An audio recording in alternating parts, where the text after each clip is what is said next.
y'all?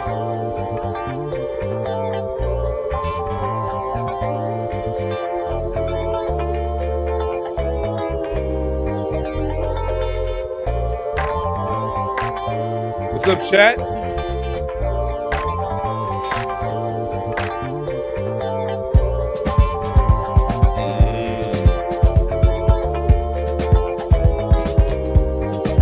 we go. Come in here. We about to talk about Kamala ignoring her Jamaican roots.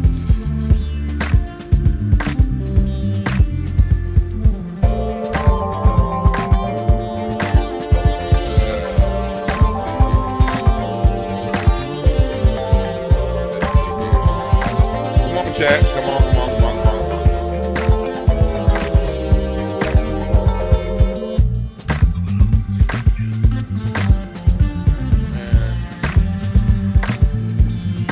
Come on in here.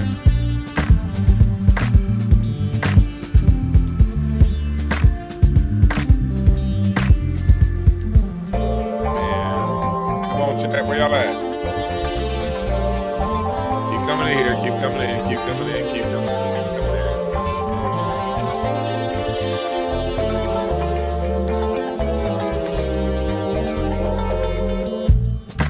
Yeah, okay, let's get it in. That's for everybody that's out there. You want to know what song that is? Again, almost every show I get people asking me, what song is that, Dwann? That's the Dwann goddamn YouTube intro song that I'm never going to share with you. Okay, so I just want to make sure, every now and again I got to remind people that. Music you hear on this show, all of my music beds and stuff like that, they're my originals, except for the organ breakdowns. I got the organ breakdowns on Splice. Everything other than those straight organ breakdowns is my original music, and I will never share it with you. I promise you, okay? Like this here, I'm never going to share it. But thank you, everybody. Thank you, everybody, for coming on in here. Thank you, everybody, for coming on in here. We're going to talk about last night's DNC. Last night's DNC was, this whole week, between the Republicans and the Democrats. I got to say, I don't know, who had the mo. We don't use the word lit no more because white folks use that word. So we stopped using that word a long time ago. Who had the doper conference? The Democrats had Lil Jon announcing states. The Republicans had Hulk Hogan ripping off his shirt. The Democrats had Stevie Wonder, the greatest of all time. The Republicans had that Detroit knockoff. What's his name? Kid Rock.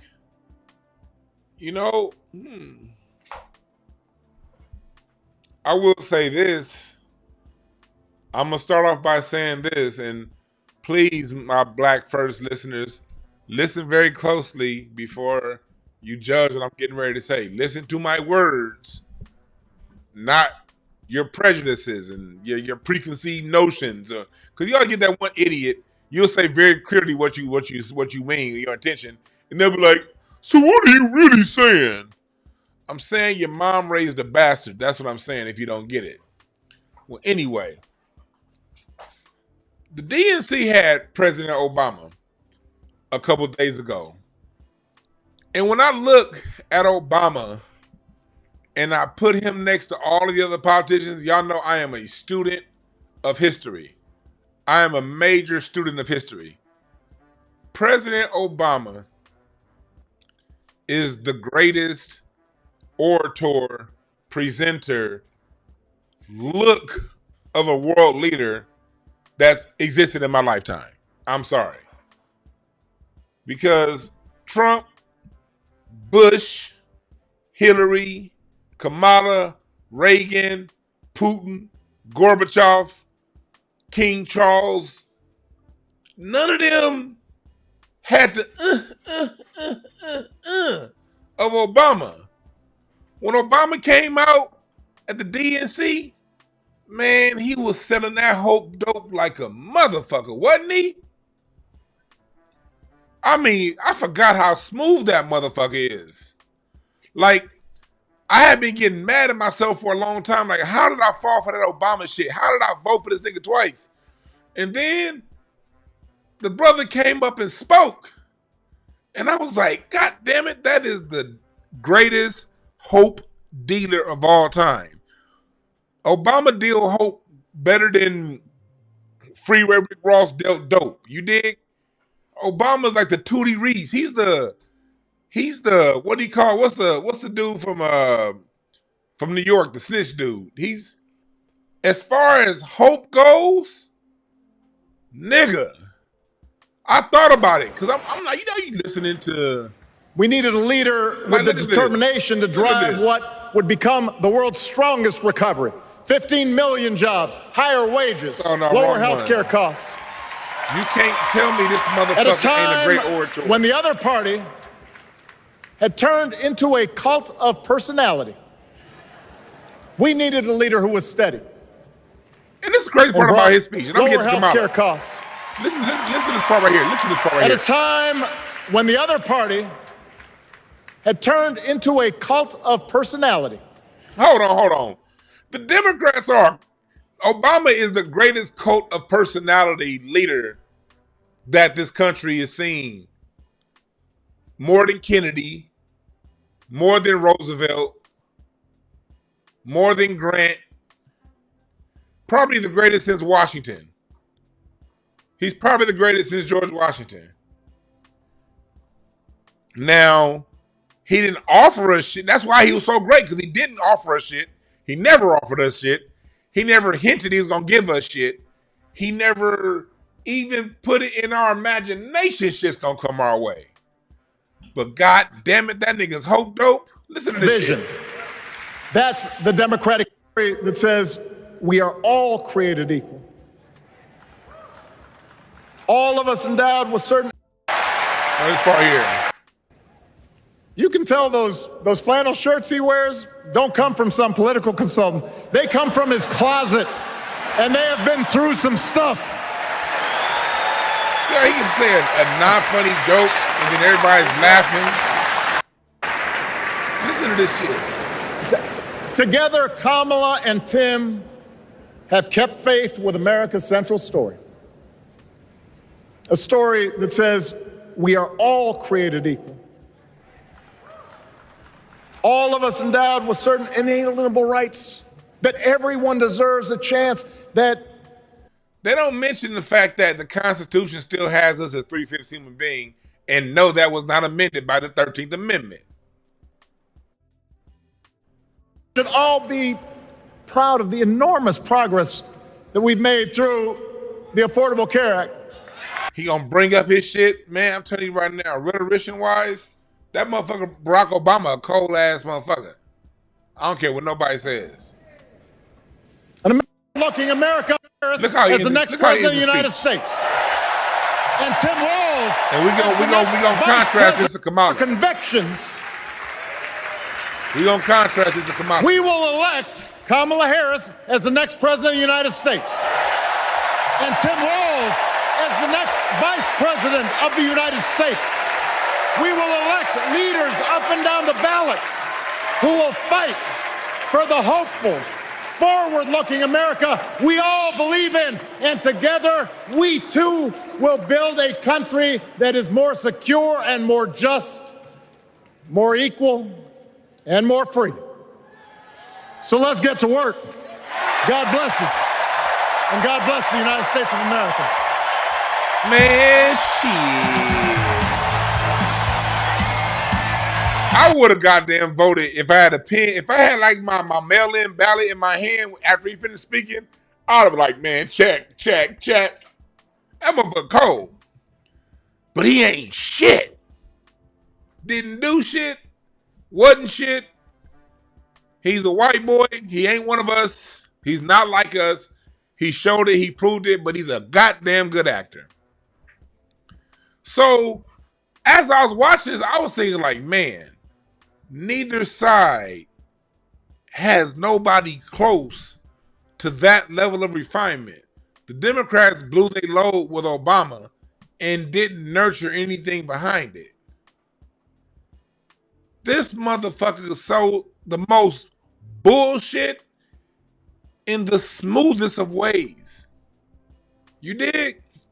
He sold and he was an agent for white supremacy in the coldest Negro ways, because he was such a good Negro actor.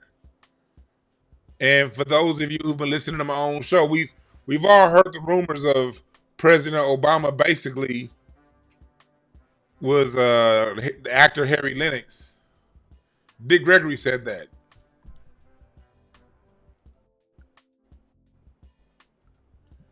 Dick Gregory talked about that. Y'all remember Harry Lennox from the Five Heartbeats? This when allegedly, I'm gonna say allegedly, this was the guy that Obama was, when he was in LA, was sort of mimicking and following. Go back and watch any Harry Lennox movie and then go put President Obama back on.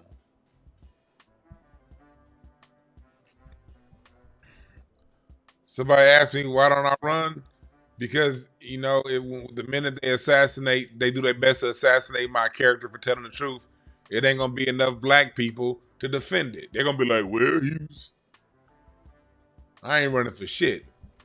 Black people still ain't avenged Malcolm X. The hell I want to put my neck out there for? I give y'all the information and you do what you want with it. That's how we gets down, you dig? But I appreciate y'all for the concern. Apparently, according to some Dick Gregory said a long time ago, this is the guy that Obama was sort of mimicking. This brother right here.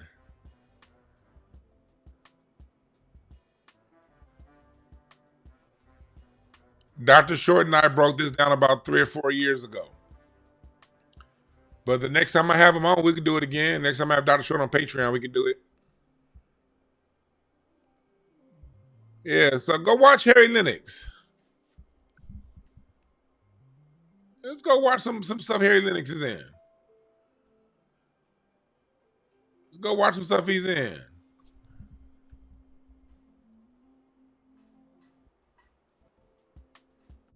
Let's see if I can find anything here on YouTube with Harry Lennox. Oh. This is crazy, Harry, because there's very few people I know did this. You went to seminary school. I did. Because you wanted to become a priest. I wanted to become the Pope, actually, but... You wanted to be the Pope? I did. I wanted to be the first black Pope when I was about 9 years old. You know, my father died when I was not quite 2, and so my mother raised us, and so whenever I use the word father, you know, I always associate it with a guy in a collar. And so I figured that since I was able to do so well in that system, that I wanted to be that for other children and to become a priest. And if I were going to spend the time to do that, I may as well go all the way and become the pontiff. You was going to be the Pope. I wanted to. Man. Please. Insurance practices. I noticed, by the way, that since it's become popular, they don't call it Obamacare no more. Huh.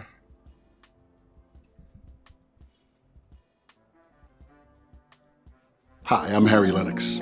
I'm here on the set of my hit NBC show, The Blacklist. Did you know that 1 in 6 African-American men will be diagnosed with prostate cancer? Compared to others, African-American men are...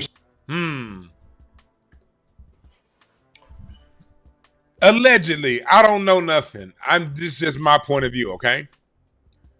Allegedly, I'm not saying, you know, I know for sure, for certain, but I heard the rumors and I look at the evidence and I say, I've been knowing Harry Lennox, not personally, but I've been watching Harry Lennox in movies since Get on the Bus. Raise your hand if you saw Get on the Bus with Spike Lee.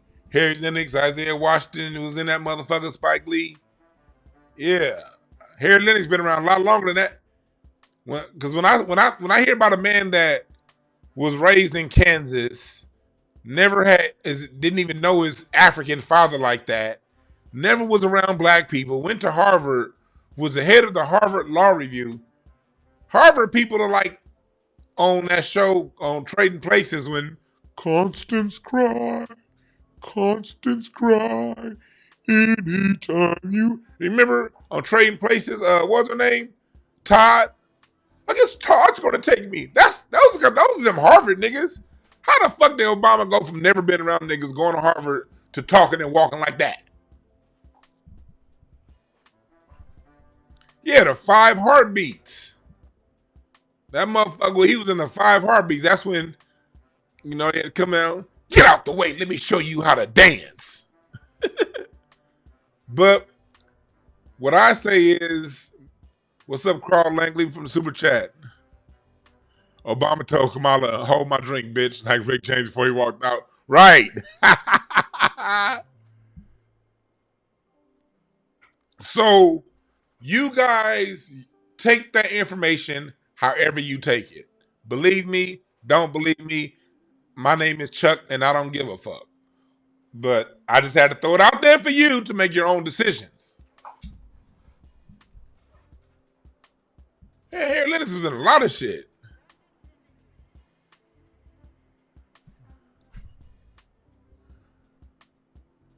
He said Obama spent a lot of time in Chicago. Yeah, not on the South Side. He was a lawyer by then. You ask yourself how many lawyers hang around rank and file black people. He was a lawyer, not a gardener. He wasn't a garbage truck worker. He didn't work at the county. He didn't work at the DMV. He didn't work at a school. He was a lawyer. So ask yourself. So you get that level, and then you get to what we have now. See, I don't fault black people for falling for Obama. That motherfucker was cold. He was cold with the bullshit. Man, he lied like a rug without a wrinkle in it. You dig?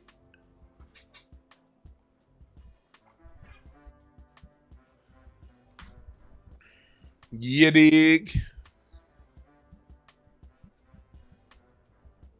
Community activists don't learn mannerisms from the people that they're being activists for. All right? You can't walk and talk like that going to Harvard University and being a lawyer.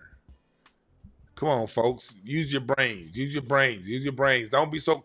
See, what happens is when that cognitive dissonance hits people, the first thing you do is go to defend your position instead of taking a step back and asking yourself, why am I holding on to this position? What is in it for me? Because once you ask yourself why you're holding on to a particular position on something, what's in it for you, the answer is going to come. And the answer is going to be overwhelming most of the time, nothing. D.L. Hughley can ask that question and he can say, hey, I'm getting the check, allegedly. You know, these other guys, Steve Harvey could say, hey, I'm getting the TV ads I'm getting radio ads run on my station because of it. And, you know, so they get a little bit. But as far as you, tax-paying citizen, got to go to work every day to hustle, what do you get out of defending any politician? The celebrities are going to get theirs. They got something coming. What do you have? So let's contrast that to Kamala Harris.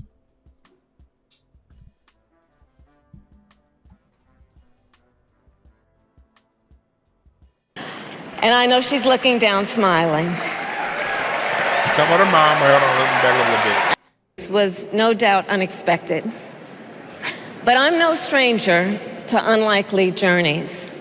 So my mother, our mother, Kamala Harris, had one of her own.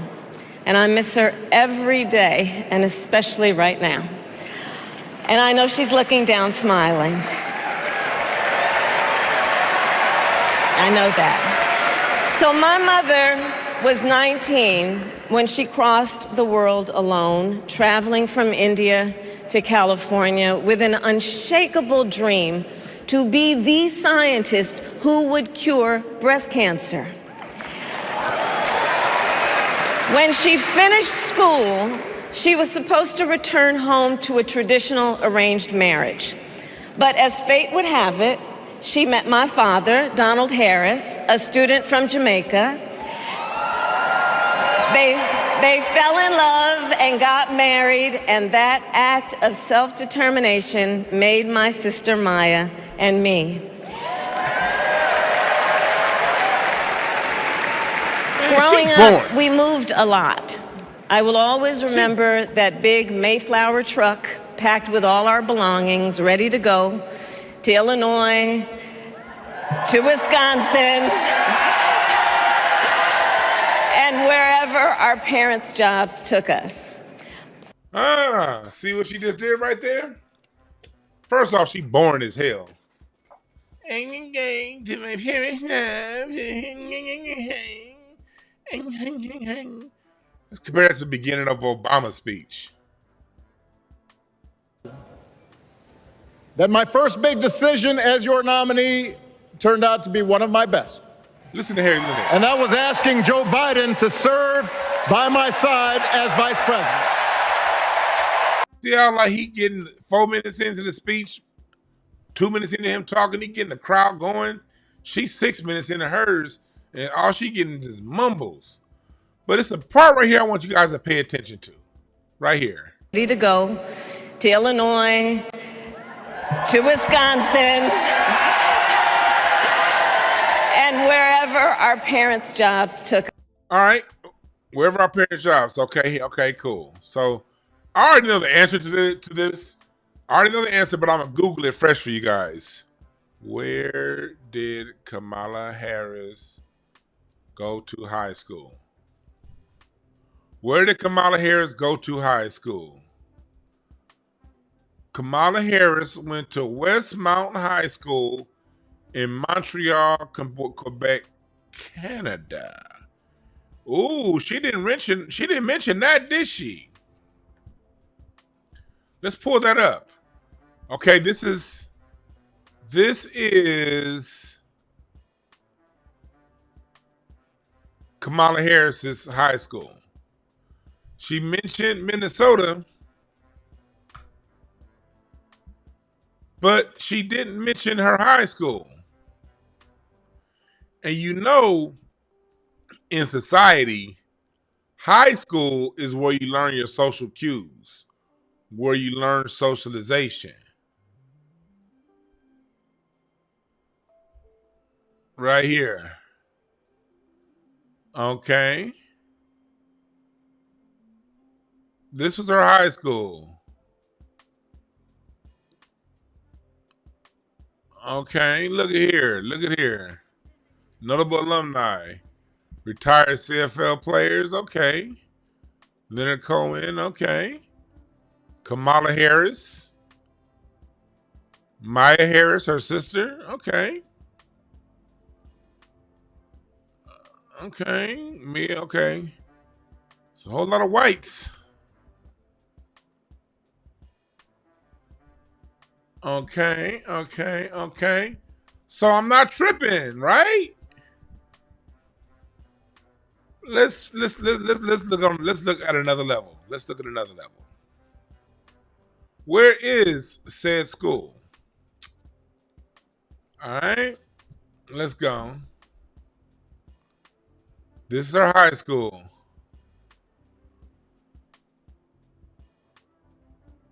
Okay. Montreal, Quebec, Canada. Okay.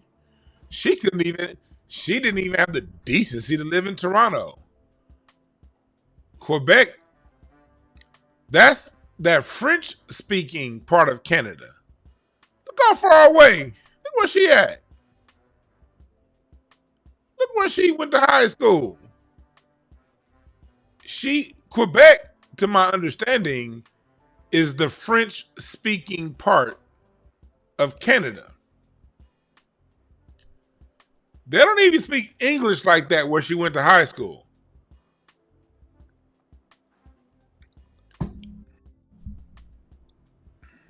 She didn't even mention Canada. Thank you, chat.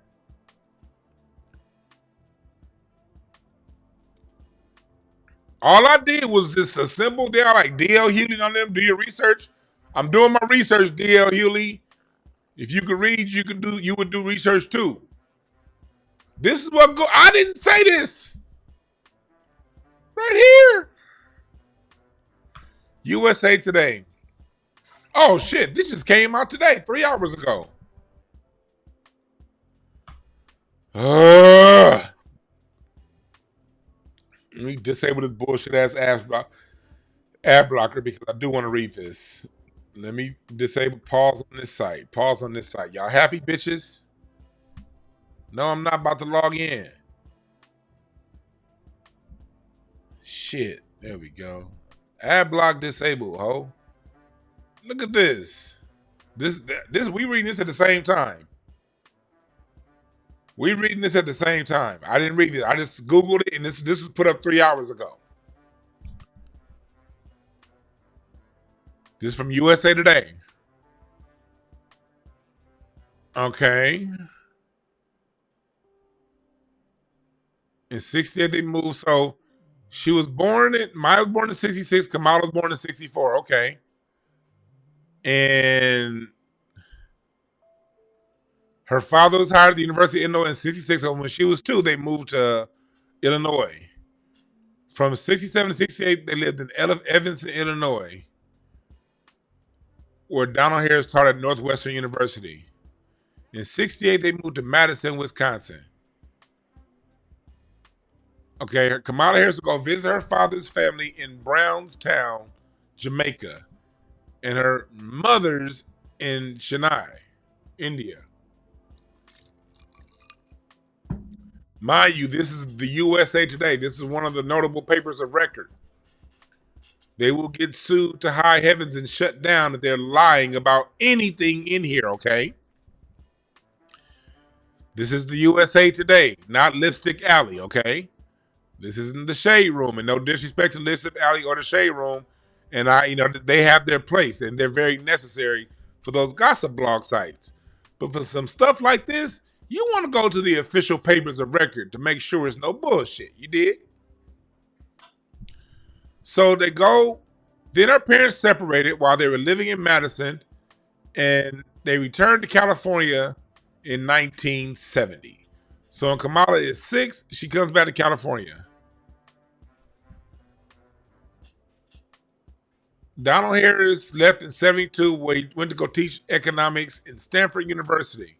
So he moved back to California, and Kamala would be with her father on weekends. Okay. Because this all gonna be making sense as we get on further in what I want to talk about. During the week, they live with their mother in Berkeley, the apartment above daycare. Okay. And so the flatlands of West Berkeley, predominantly black neighborhood. Okay.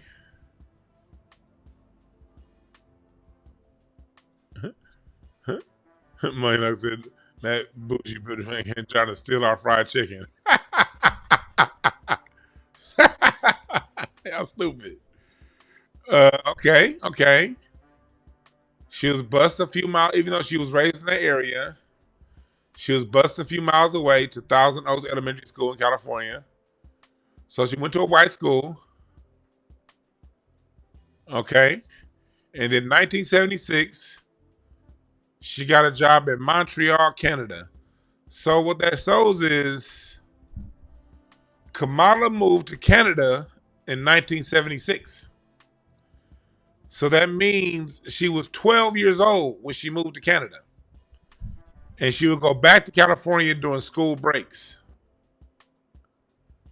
What did I just say? A French language elementary school. Did I not just say, look, I'm a worldly nigga. Even though I've not been around the world, I love the world and I study the world. And there's certain things you understand about the world, like Montreal, Quebec, is a French-speaking province of Canada. All that Quebec shit is.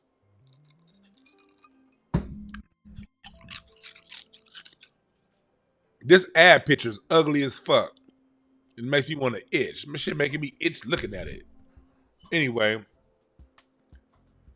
She attended Vanier College in Montreal before moving to Washington, D.C. So she spent 1 year in college in Montreal. Okay. I've never heard of this place. Let's look this up. Let's look it up. Vanier College in Montreal. Okay. I didn't even hear this. So this is where Kamala Harris spent 1 year of college. Okay. Why haven't I heard of this before? Let's go on Wiki. Found it. It's okay. It's French. Okay. In Quebec. Okay. So her first year of college was here. All right. All right, cool. And then she went to Howard, and she was at Howard for 82 to 86, 4 years, where she got a degree in political science and economics. For all the people that said she went to Howard makes her black, she got her degree in political science and economics, not nigga studies, okay? She didn't go to school to study black people. She went to school, a very respectable university, Howard University, to study political science and economics like her father. Okay?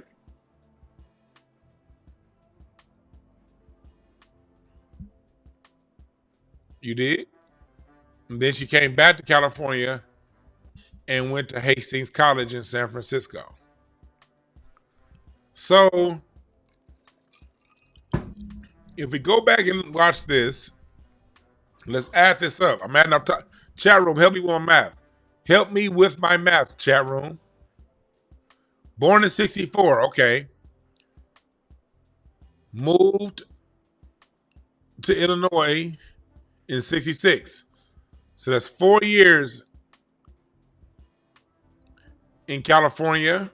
Okay, 68. So now from 64 to 68 is 6 years. Moved to Wisconsin, okay. And so she moved. When did she move to Canada? When did she move to Canada? Where was it at? She moved to Canada in 76. So Kamala spent 12 years in America and then finished out high school in 6 and spent 6 in Canada as a child. Okay. 4 of those years basically being in Oakland. Why do they crop everything else out?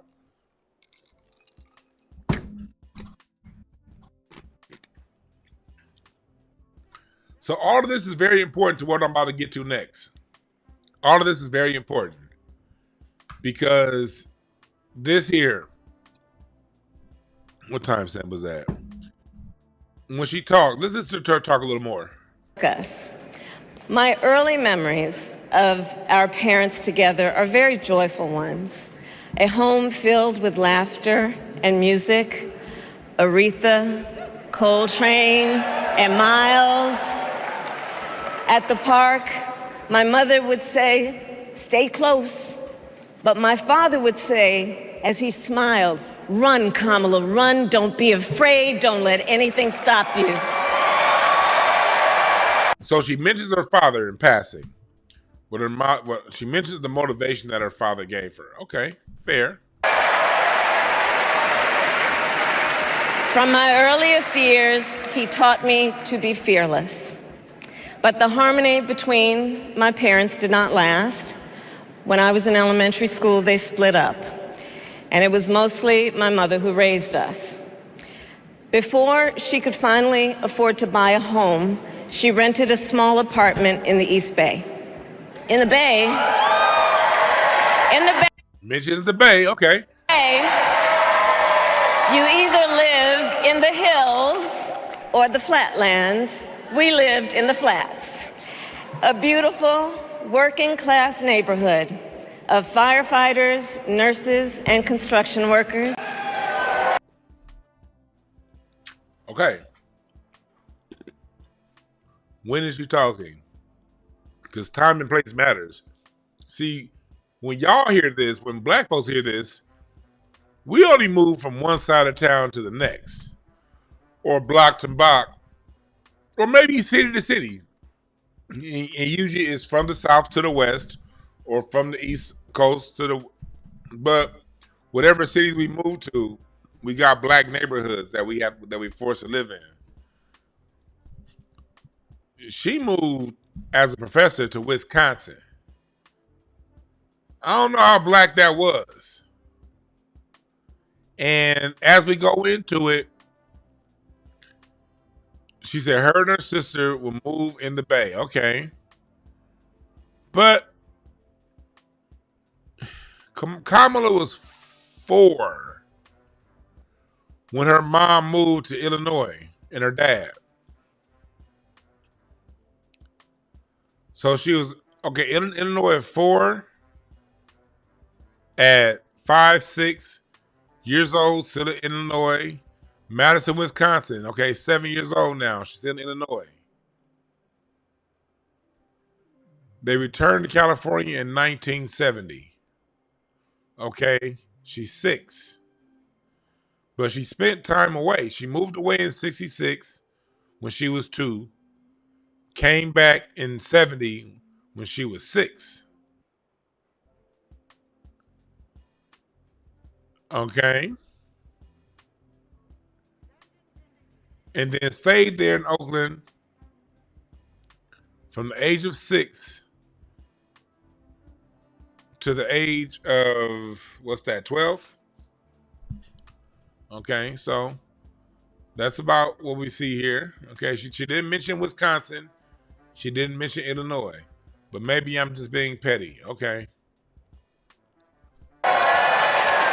All who tended their lawns with pride. My mother, she worked long hours. And like many working parents, she leaned on a trusted circle to help raise us. Mrs. Shelton, who ran the daycare below us and became a second mother. Uncle Sherman, Aunt Mary, Uncle Freddie, Auntie Chris. None of them family by blood, and all of them family by love. Okay. So what you gonna do for them? Let's fast forward to this part right here. So she's setting everything up.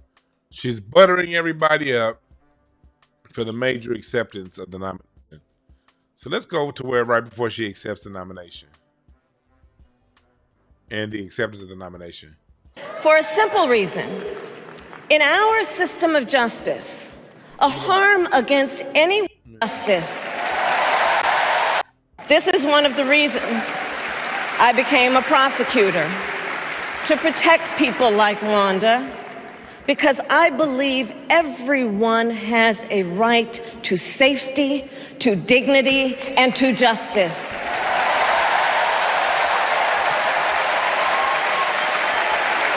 As a prosecutor, when I had a case, I charged it not in the name of the victim, but in the name of the people. For a simple reason. In our system of justice, a harm against any one of us is a harm against all of us.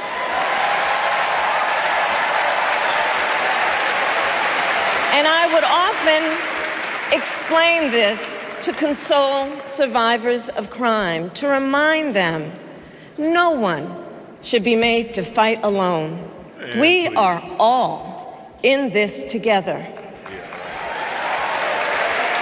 And every day in the courtroom, I stood proudly before a judge and I said 5 words: Kamala Harris for the people. Which people? And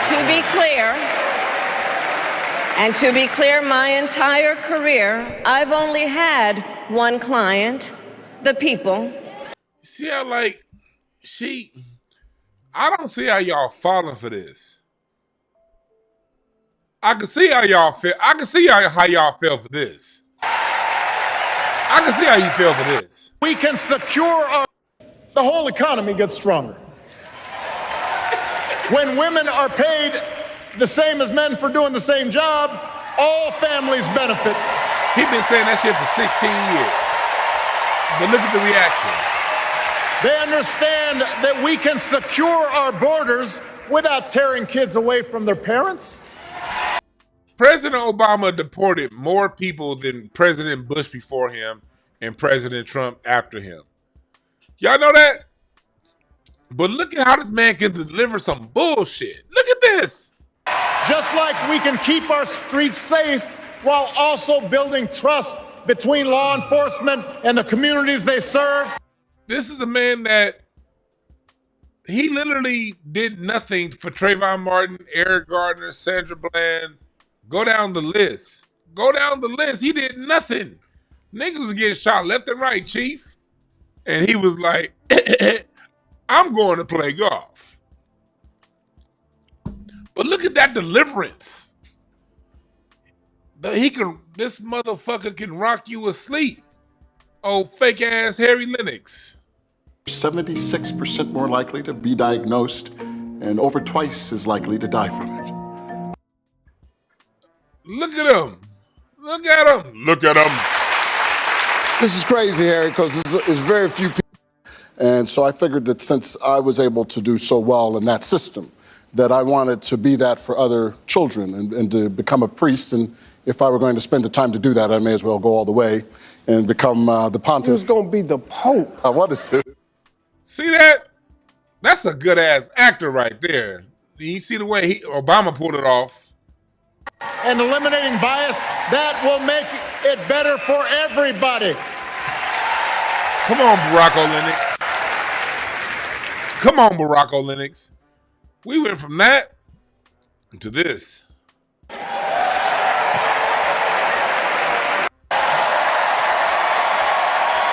This together. And every day in the courtroom, I stood proudly before a judge and I said 5 words: Kamala Harris for the people.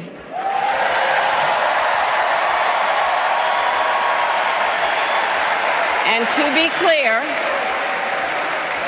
be clear, my entire career, I've only had one client, the people. And so, on behalf of the people. Listen to this part. This is the critical part. This is the reason why we have today's show. Pay close attention to who Kamala is accepting the nomination on behalf of. Because remember, these speeches are recorded. And you can check a politician based off what they said in their speech. Remember Joe Biden, when he accepted the nomination, he basically said, I owe you, Black America. But since Black America didn't hold him accountable and he's not running again, he didn't say, he said he owed us, but the Roland Martins and the Negroes who said they were going to hold him accountable never did. Well, pay attention to who she says she's accepting the nomination on behalf of. And so, on behalf of the people, on behalf of every American, regardless of party, race, gender, or the language your grandmother speaks, on behalf of my mother and everyone who has ever set out on their own unlikely journey, on behalf of Americans like the people I grew up with, people who work hard, chase their dreams, and look out for one another, on behalf of everyone whose story could only be written in the greatest nation on earth. I accept your nomination to be President of the United States of America. Now, did you miss it? Where was the omission, chat room? Will you notice who she did not accept the nomination on behalf of? Did you notice? Let's go back. 5 words. Kamala Harris for the people. To be clear, my entire career, I've only had one client, the people. Let's go back. And so, on behalf of the people, on behalf of every American, regardless of party, race, gender, or the language your grandmother speaks, or the language your grandmother speaks, of my mother and everyone, on behalf of the journey your grandmother speaks and your mother. That's her way of saying on behalf of immigrants and Indians. You notice she didn't say on behalf of her father.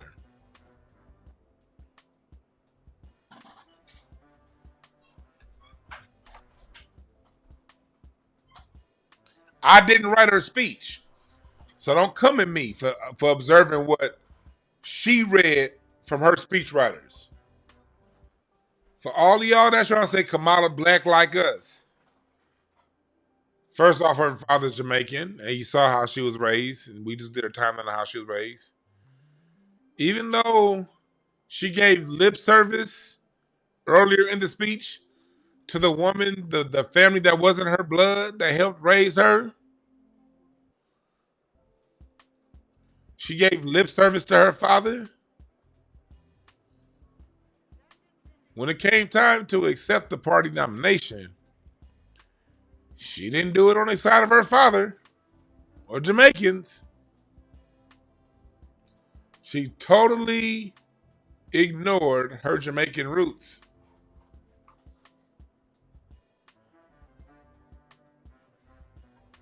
Anybody knows, especially if you have two parents and you're aware of both of your parents and you've had any kind of a solid relationship with them, you mention both or none. For her to mention one and not the other, that's done on purpose. These speechwriters are amazingly great and talented at what they do.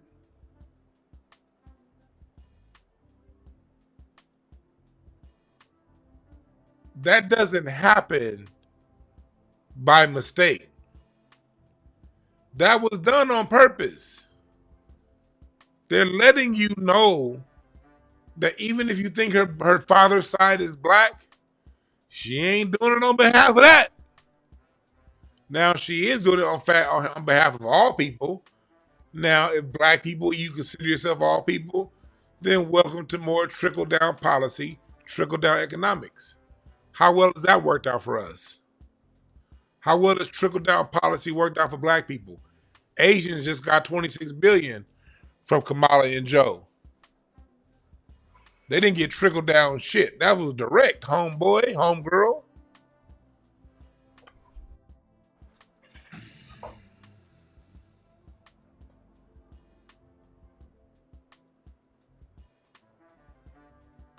So now am I just being a conspiracy theorist?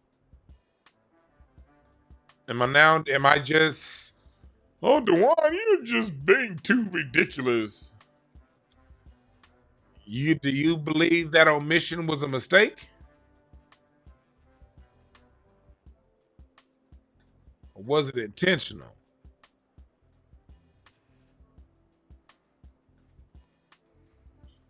You see the shit? You see the game?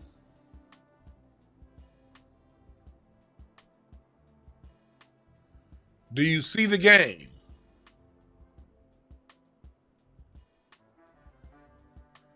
And not to be remiss, let me change this here. Let me look at. Did you see this shit here? Anyway, y'all want to call in? The numbers on the screen: 323-744-7425. 323-744-7425.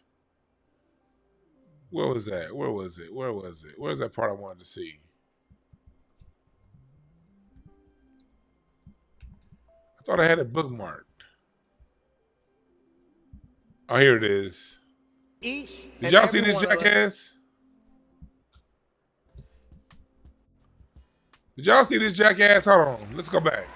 As president, she will give each and every one of us a fair shot in life.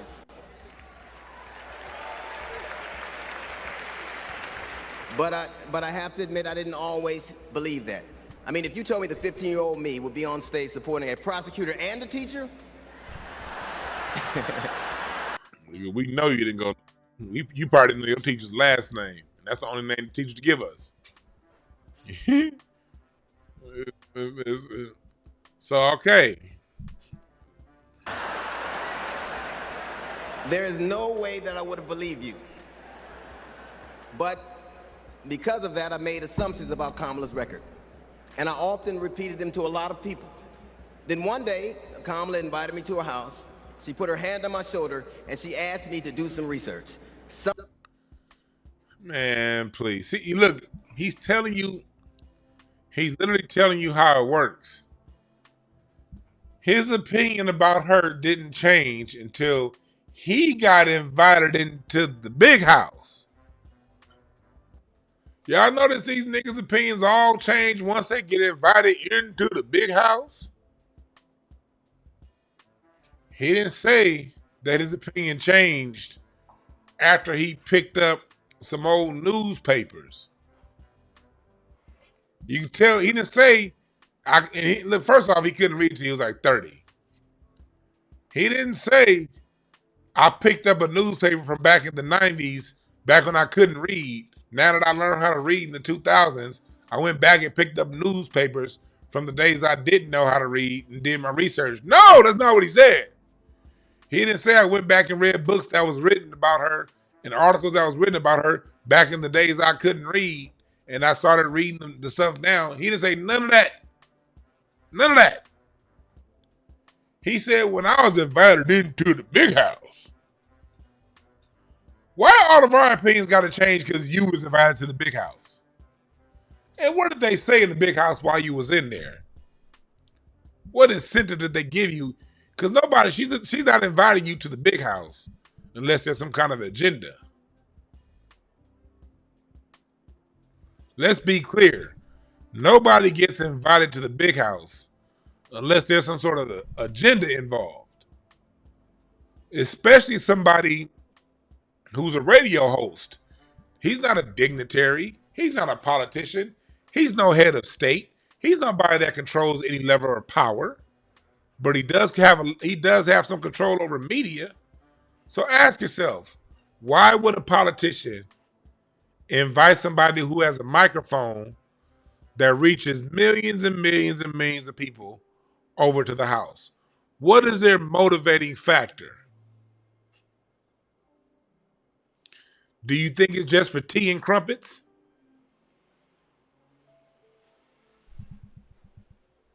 Do you think it's just for tea and crumpets? Or is there a deeper agenda involved? Something I had never done. Something I had never done. Let's go back a little bit. She invited me to her house. She put her hand on my shoulder and she asked me to do some research. Something I had never done. Something a lot of people I know had never done before. Imagine attacking someone's character without a single Google search. Y'all notice? He asked. Oh, let me go back and play that part. Let me go back and play that part all the way through. Done. Something a lot of people I know had never done before. Imagine attacking someone's character without a single Google search.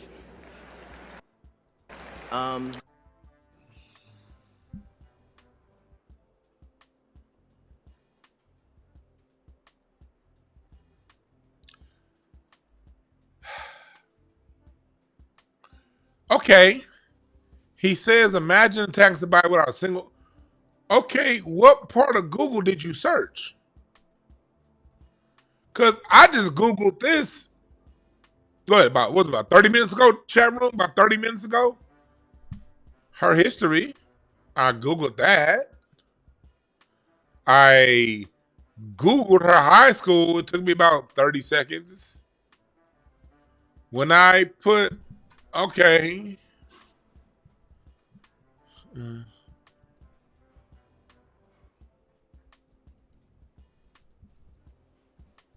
Okay, Google. Okay, that came right up. Okay. An article from 1994 talking about two Brown associates against well-paid posts. Okay, yeah, all right. This is back. Look, Brown exercises power in speakership comes to an end. Attorney Kamala Harris to the California Medical Assistance Commission. Why is she getting a nomination to the medical assistant? She's a fucking lawyer. So it's open news. This from 30 years ago. It's talking about another one. She's Unemployment Insurance Appeals Board, 97. Okay, it's talking about really in here. It's talking about how, like, in the article, how basically these are his girlfriend's jobs.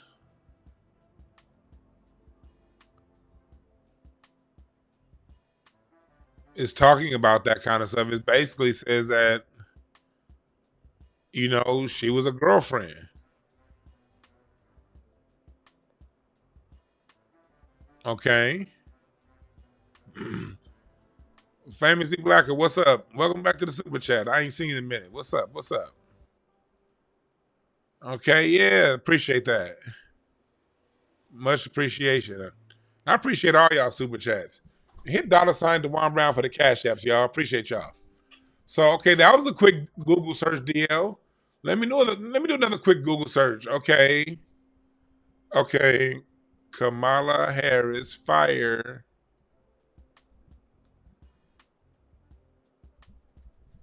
Okay, Google search. Okay. BuzzFeed. Okay, talks about, lawyers for Attorney General Kamala Harris argue releasing nonviolent inmates early would harm wildfires. Mind you, even though she said she was shocked to learn, understand this. Those firefighters were still in prison a year later in 2015. She wasn't that goddamn shocked. She knew what was going on. So, okay, that was a simple Google search. Okay. Okay. Kamala Harris. What was that thing? What was that thing she was accused of? Kamala Harris truancy. Okay.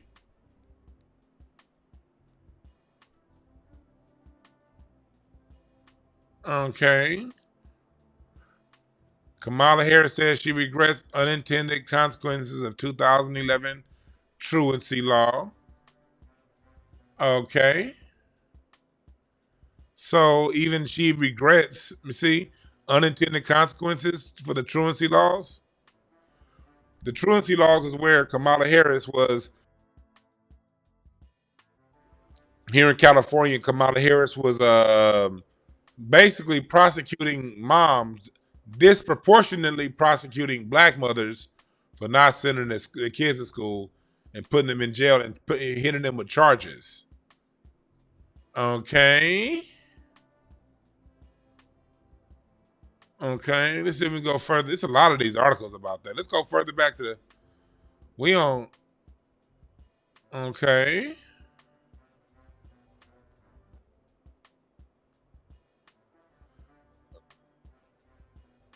After, let me see here.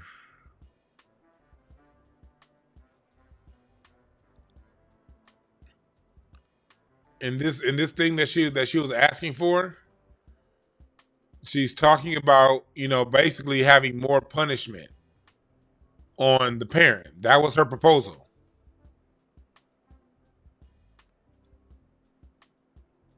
Okay. Okay, let's see here. So DL Hughley, I'm doing a Google search, DL Hughley. I'm finding shit on the first page. What is this dude talking about? What is this dude talking about? On my shoulder, and she asked me to do some research. Something I had never done. Something a lot of people I know had never done before. Because if you don't know how to read until you're 30, how do you learn how to do it? Hey, hold on. I'm getting some my tenants are calling me. This must be an emergency, y'all. I'm gonna play this and I'll be right back, y'all. My tenants are calling. This must be an emergency. Imagine attacking someone's character without a single Google search. So I did what I should have done in the first place. I learned that she had done for us exactly what she promised to.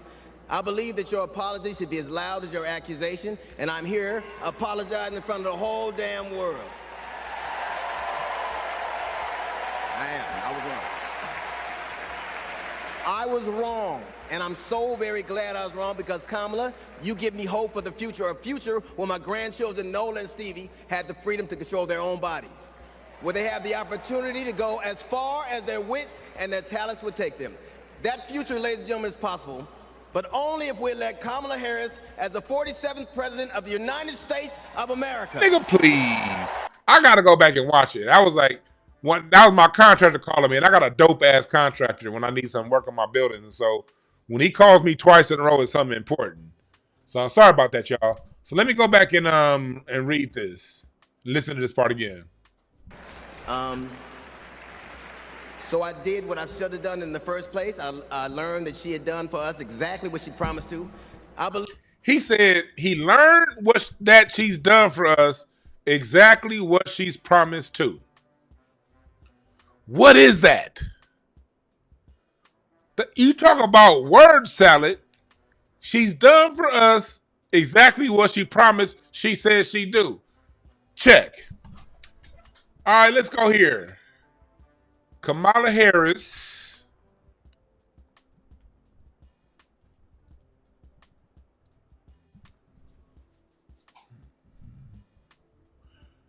Kamala Harris. I don't want to go on somebody else's page. I want to say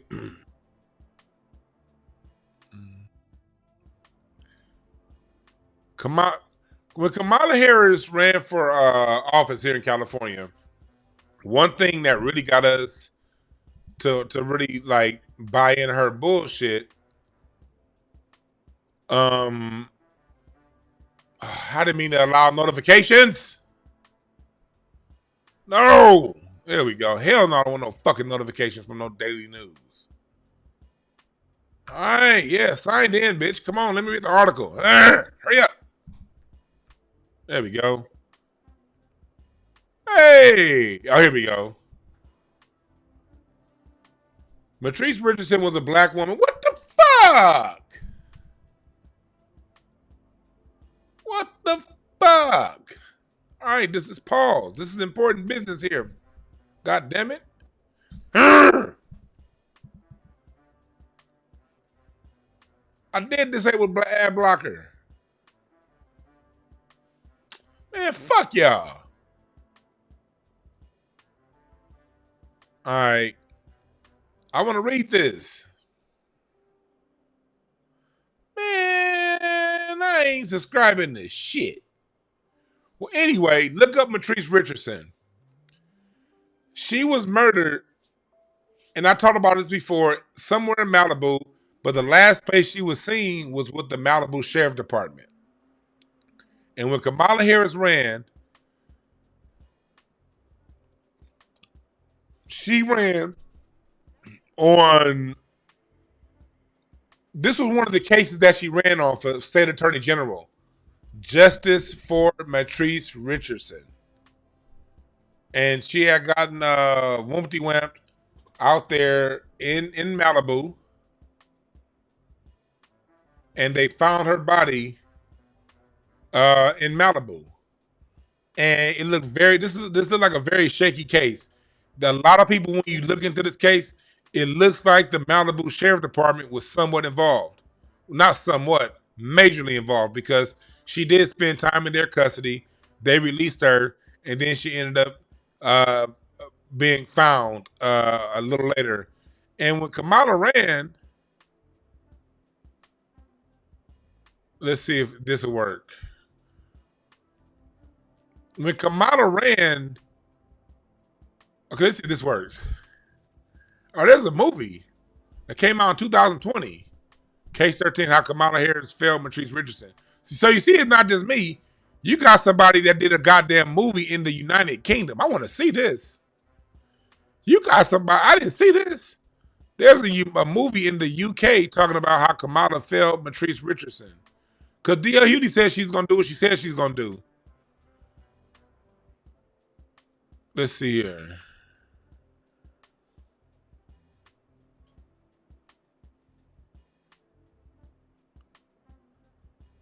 Here, this is when she launched that investigation.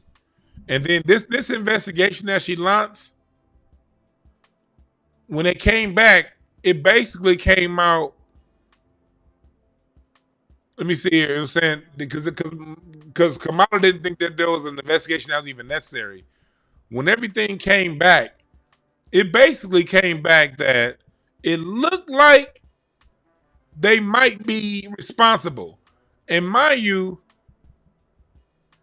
Leroy Baca is a person that got found guilty of messing up evidence. He was the LA County Sheriff at the time. It looked very, very, very close to like they had done something at the police department, and Kamala Harris basically said, nope, investigation closed. Let's look up Lee Baca.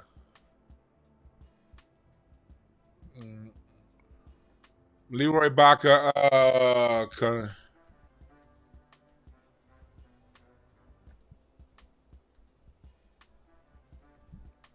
This is who Leroy Baca is.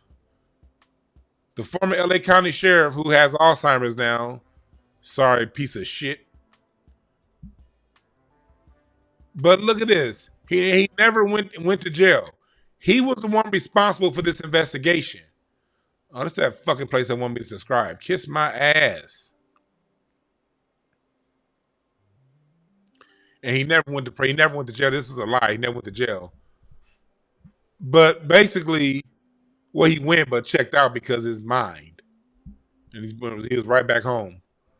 He was basically known for obstructing justice here in LA, messing up cases, high profile cases.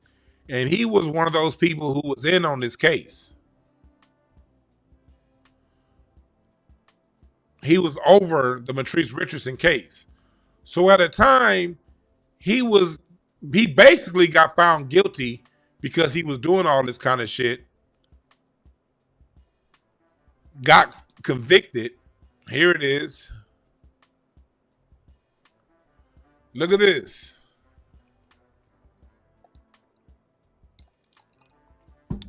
The Matrice Richardson case involved whatever happened after the Malibu sheriff picked her up.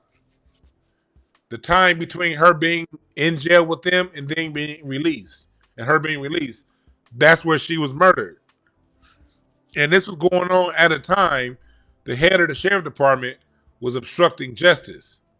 Kamala Harris refused to go further in and find out what happened. And I just recently got word, I got a couple messages. I'm gonna see if I can follow up. I may have access to some of Matrice's family, to people who knew her, to give us more. And if I can set up an interview with people, because I just got this information, if I can set up an interview with the people, y'all know who y'all listen to me, who hit me up. I would love to talk to y'all. Y'all know who you are, who reached out to me. I would love to get further into this. But D.L. Hughley, this what happens when you listen to a nigga that can't read. He just lied like the rest of us can't read like him. I learned that she had done for us exactly what she promised to. I believe that your apology should be as loud as your accusation. And you see how quick they go over this shit? Oh, what they done with us, what they said they was gonna do. What does that mean? I'm here apologizing in front of the whole damn world. I am. I was wrong. I was wrong, and I'm so very glad I was wrong because, Kamala, you give me hope for the future, a future where my grandchildren, Nola and Stevie, had the freedom to control their own bodies, where they have the opportunity. Y'all know the Democrats love giving out hope for the future, while conservatives love keeping you stuck in the past. Neither party focuses on the present condition of right now. It's always the future with the Democrats, and let's take it back to the past with the Republicans. Don't none of you motherfuckers talking about fixing now. Opportunity to go as far as their wits and their talents would take them. That future, ladies and gentlemen, is possible, but only if we elect Kamala Harris as the 47th President of the United States of America.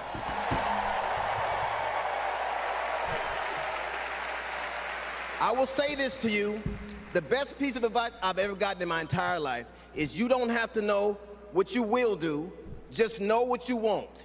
And we won't go back.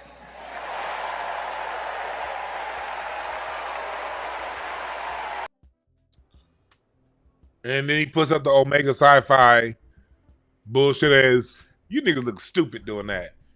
And you're goddamn 90 years old still doing this shit. We won't go back. You hear this jive shit? Know what you want. And we won't go back.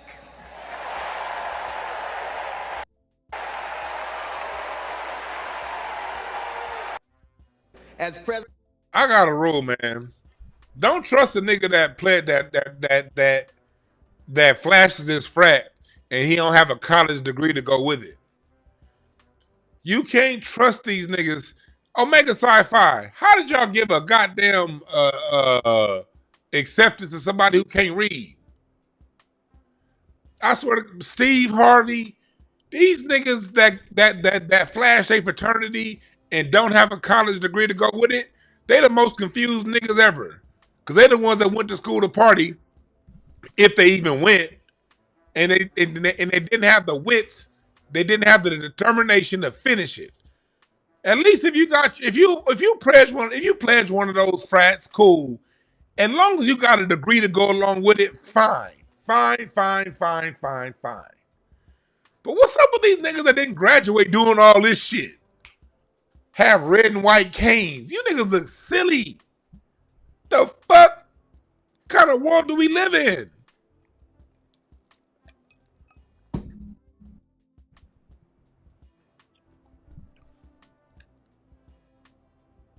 Yeah, you ain't lying, Maxwell Jenkins in the chat.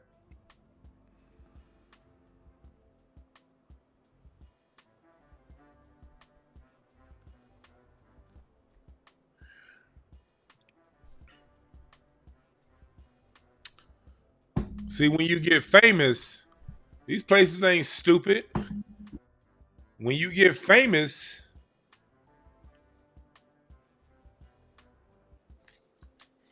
they come to you with a honorary frat, honorary this, honorary that. It's clout chasing on the highest level. Q dogs know how to clout chase memberships to people. Let them get to the top of their field on their own. Then once they get to the top, we gonna cloak our bullshit ass fraternity around you, and then since you always knew you wasn't good enough to graduate school, you always wanted to, but you wasn't gonna stick through it.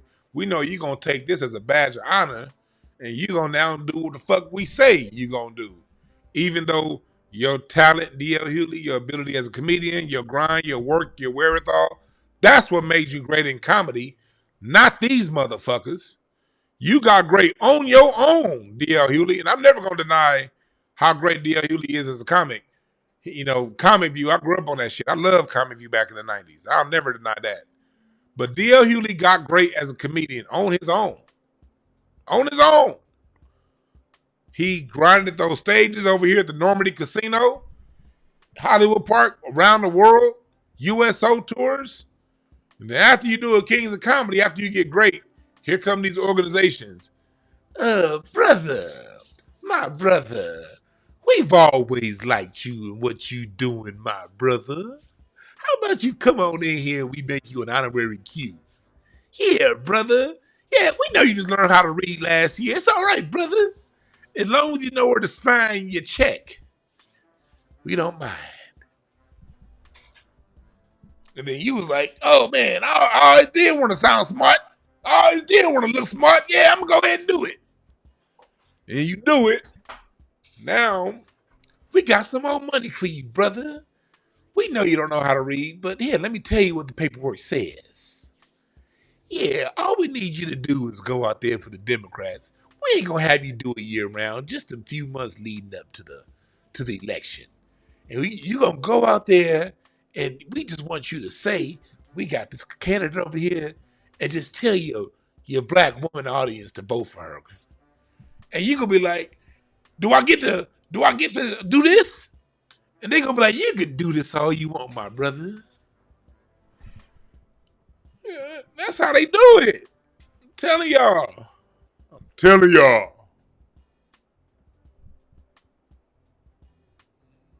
Then they be like, shit, I'll be a useful tool. Let's go. Look, that reminds me of a post that I put up on IG a while ago. Let me see if I can find it. Let me see, where was the IG post that I had? Where was it? Here it is. From July 22nd. If you want to know how Kamala is spending that donor money, look no further than the black celebrities that ain't said her name in 4 years, cutting a jig. They get paid while you don't. This was before. They weren't saying nothing about Kamala.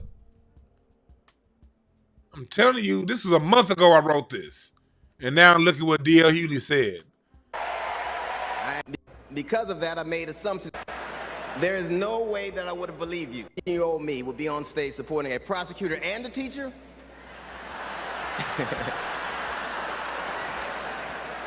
There is no way that I would have believed you. But because of that, I made assumptions about Kamala's record. And I often repeated them to a lot of people. Then one day, Kamala invited me to her house. She put her hand on my shoulder and she asked me to do some research. Something I had never done. Was this the research?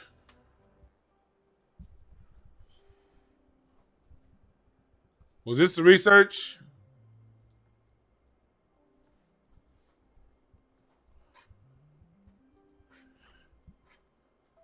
Because mind you, this article came 8 days after I wrote that. This article was July 30th. I wrote that shit July 22nd.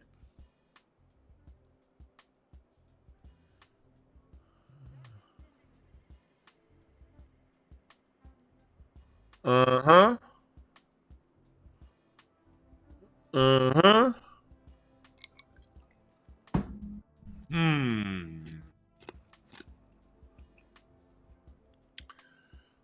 Looks like the timeline is adding up in my favor.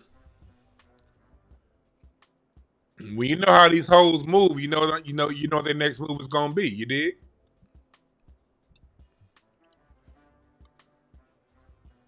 What's D.L. Hughley's card?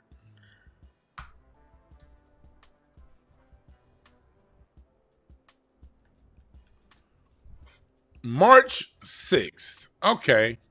Y'all want me to read D.L. Hughley's card? Press number 1 if you want me to read D.L. Hughley's card. What's going on here?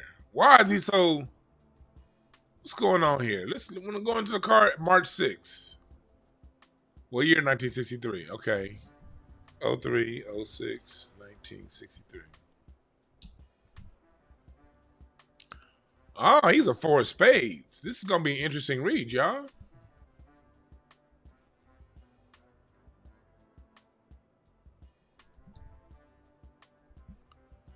Let me see here. You said Jamal gave him the link to research? All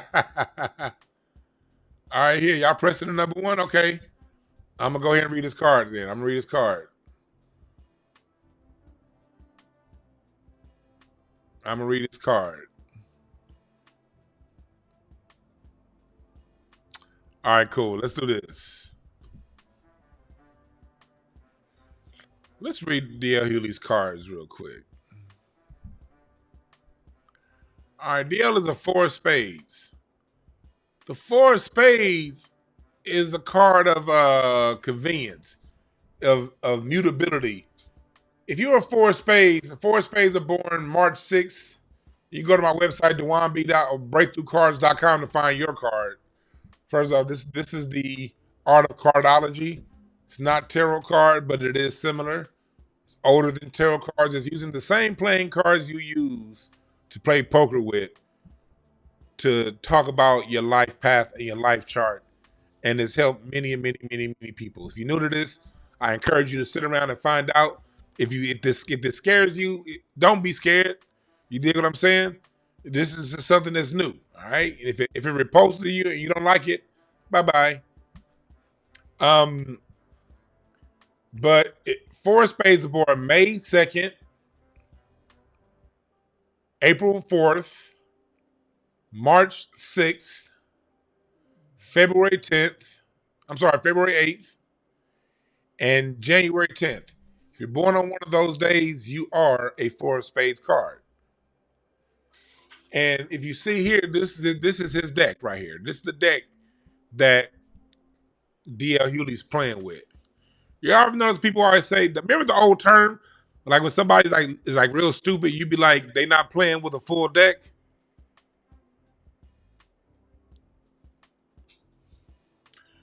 We've been knowing cardology this whole time without knowing it. You know it too without knowing it. If you play spades. Well, anyway, 4 of spades is a card of fate. It's a card that it, too often it leaves people who are 4 of spades generally be leaving their destinies in other people's, in other people's hands. That's one of their things. They'll open their own destiny up, and that's their weak point.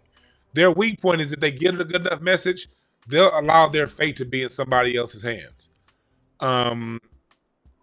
This is a card of adaptability. It's the most adaptable, flexible card. It could go. That's why it don't mind following somebody else's program, because this card can adapt to whatever. D.L. Hughley is a very adaptable person. That's why hell, on a high side, that's probably how he was able to get through and still live life on a higher level and make more money than most people without the ability to read. He couldn't read, but he was still making money cracking jokes, because his card is a card of is a card that's going to adjust to whatever situation he's in. So he's a very strong person from that point of view. 10 of Hearts in his Mercury shows that he knows how to speak and people can in a way that people feels him.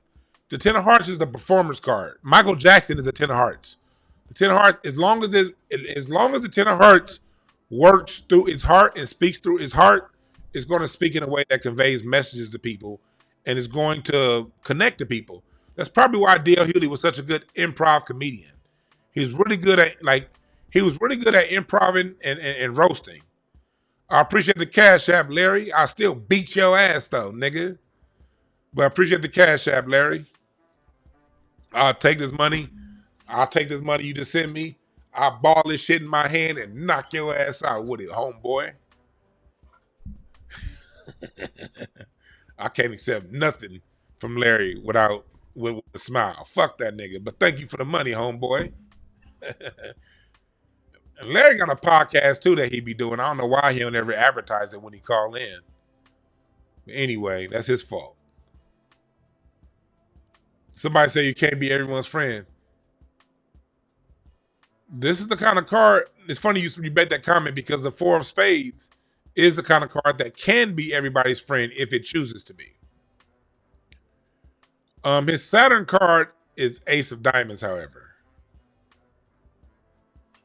Ace of Diamonds is a card that's open. It's the first card in the deck for the diamonds. It's the first diamond in that suite, and that means that's a card that's very suggestible and stubborn at the same time when it comes to morals and principles.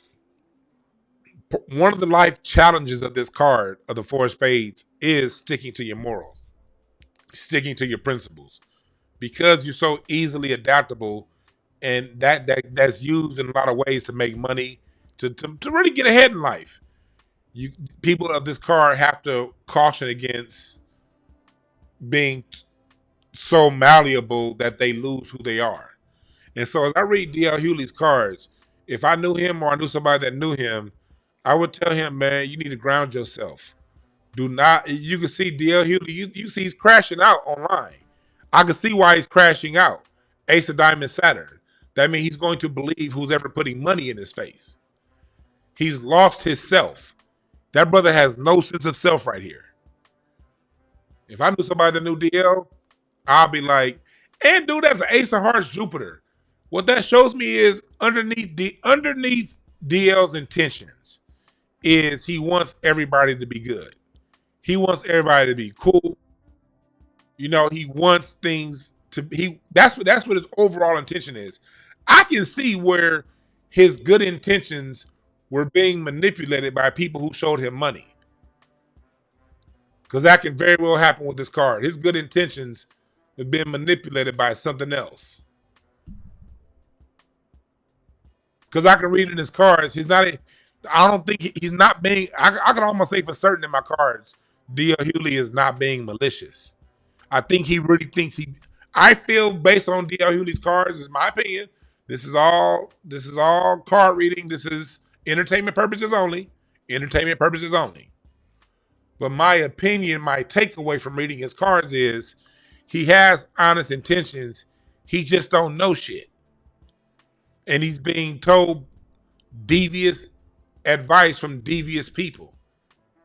And he's believing it. He's believing what he's being told to repeat. That's what I believe from his cards. I don't think D.L. Hughley's being malicious. I think that he really is. He's adaptable. He's led by the nose, and whoever has the most influence over him is who he's going to follow. But I do think that brother's lost himself. The Ace of Diamonds and Saturn, that tells me he has to come back. If you anybody that knows DL, tell him I know I was talking a lot of shit. Yeah, you kicked me off Twitter, nigga. But I am a forgivable person. I don't mind forgiving, and I don't mind, even though people will be doing some fuck shit, I don't mind putting the greater message out there. And the greater message is to find yourself, root yourself. And you're not rooted in your money. You're not rooted in your fame and fortune. You're not rooted in your personality or this job or that job or your ability to be a comedian or your ability to host radio. All those things are fine and dandy. But when you root yourself in the branches of your life, you become ungrounded. You got to root yourself in who you are. Who did your mama raise you to be? Your father. And who are you at your core? Who are you when the lights turn off, when no one else is around? You got to root yourself in that, D.L. Hughley. And who you are when the lights turn off is Ace of Diamonds. That's your parameters. And in your emotional state, D.L. Hughley is a 7 of clubs. That's a card of mental warfare, always at war. The Pluto card, the 7 of clubs and the 3 of clubs are both mental warfare cards. So Pluto, down deep inside, D.L. Hughley is a warrior. He's a warrior. The 3 of clubs is a mental warrior. But with it being in Pluto position, that's been very suppressed. He has to bring that up in a more proper way. And then that 7 of clubs moon tells me that this nigga be in his head too much. He's always fighting with himself. He has a lot of internal conflict, emotional conflict. The 7 of clubs and moon means emotionally, if you're ungrounded, you're an emotional wreck. You got to ground yourself and you got to base yourself in some sort of spiritual practice, D.L. Hughley. And that's how you're going to play your cards to a higher level. And you're going to realize, nigga, you funny enough to not need these niggas.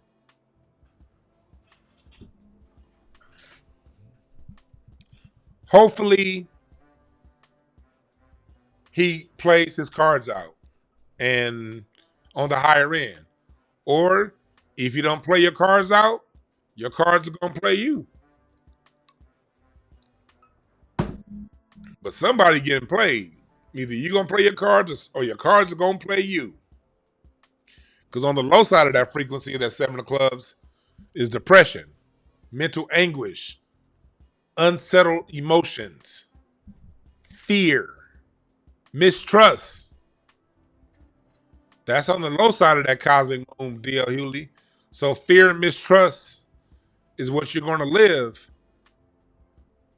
Constant anxiety, constant looking over your shoulder, constantly questioning yourself unless you face yourself, my brother.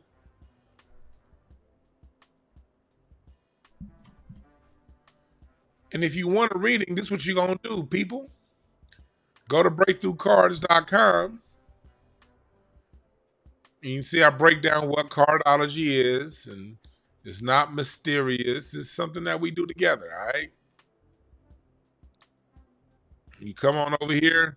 You go to breakthroughcards.com and pick a reading.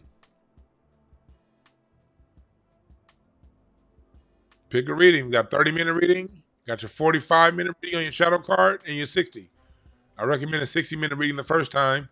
But if money's tight, because money's fucked up right now, I get it. If you get yourself a quick read and you want more later on, then I'll apply that quick read balance to whatever other reading you get, okay? But you got to tell me that's what you're getting. So that's that you've gotten the quick read. All right?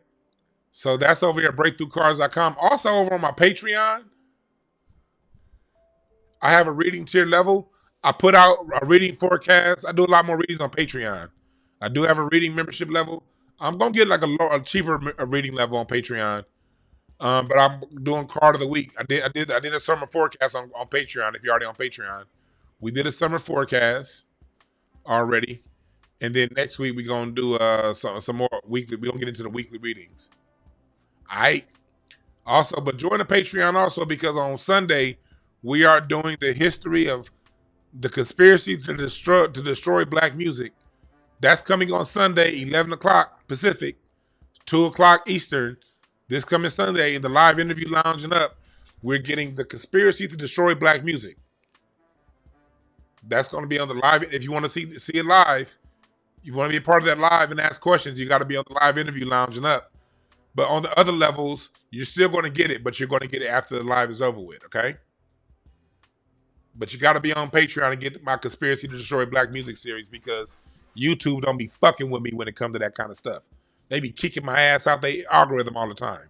Should be pissing me off.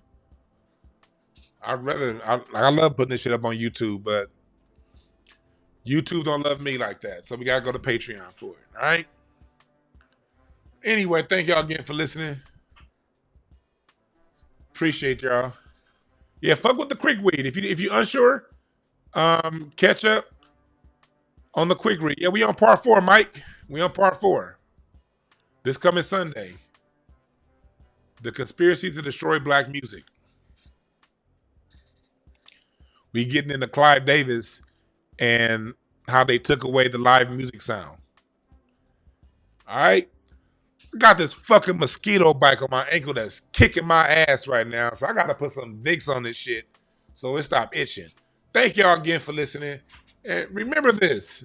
We don't care nothing about these politicians. Both sides ain't shit. But it's our job to scrutinize these politicians. It's our job to do that. Because don't let nobody just play you without you saying something back in return. Hell no. Let them know they playing you. And give me some fucking policy. Don't give me some I'm black like you when you was raised in goddamn Canada and then you turn around and give policy to other people, everyone else but us. Nah, homie, that ain't cool. And any nigga that's going along with it, preaching the word, and you just now learn how to read, you just as bad. You part of the problem too.